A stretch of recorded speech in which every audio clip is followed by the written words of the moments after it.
As a starting academic, should you invest your time in publishing more articles or publishing fewer ones but of higher quality? You may think that the answer to this question is obvious because of course you should publish higher quality articles, but the reality is not that simple. When we're just starting out, we often hear advice from our advisor or other academics around us saying that we should wait until publishing something because it's not going to be good enough. Because after all, you want to begin your career by publishing something of highest quality, so people will remember you for that, and so your name will spread beyond the 4 Cs. This in itself is of course wonderful advice because you don't want to publish something that's premature. In fact, the last thing you want to start your career with and have on your CV is a bad article, which is going to stay there in perpetuity and you will never have a chance to remove it from all the databases.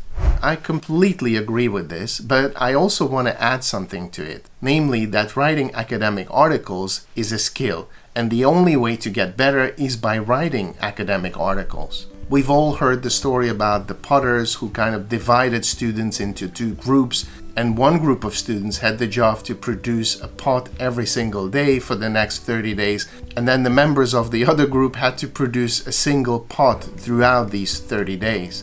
And at the end of the 30 days, it was actually the group in which students were creating a pot every single day that was able to produce the best pots. And it's very easy to see why this would be the case, because they kept practicing, whereas the other ones didn't go through the whole process of creating an entire pot, and even though they tried to do their best, they only did this once, so they didn't have practice.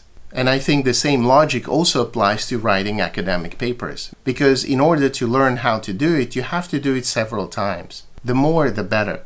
So actually, you would be better at writing and publishing articles if you have done it more times. And so the solution should be that you should write more academic articles rather than spending your time on a single one and trying to make it perfect.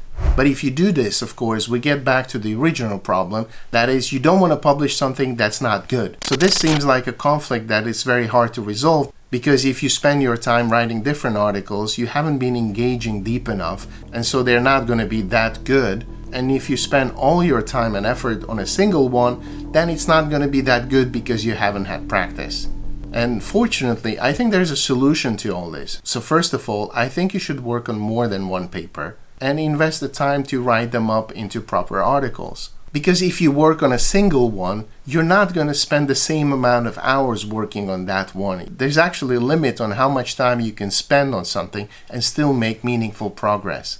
So work on it until you feel you're improving it, and then leave it for now and work on something else, trying to improve that.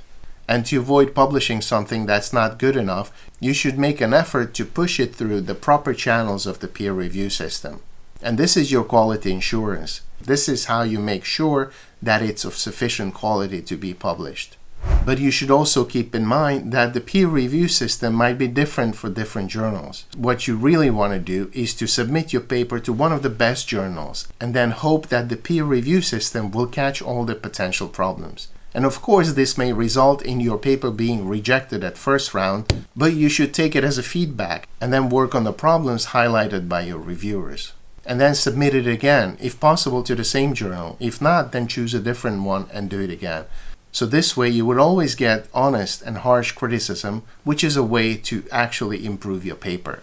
So to summarize all these ramblings, I think you should publish more than one paper and then take them through this peer review system to ensure that they are of good enough quality. And by the time the journal accepts them, they will be better and you will have nothing to be ashamed of. One thing you should not do is to give it to somebody who is asking for an article, say an editor of an edited volume, because that would largely bypass the rigor of the peer review system, which you really need at this point. While it may be very reassuring to see your paper come out in print, in reality, you want to push through the system no matter how harsh and unfriendly it may seem from the outside, because that's how you bring up the quality of your paper to an acceptable standard, and you don't want to go below that. Okay, I hope this was useful. Let me know about your experience in the comment section below. And if you haven't subscribed, please subscribe and hit the like button. That helps the channel.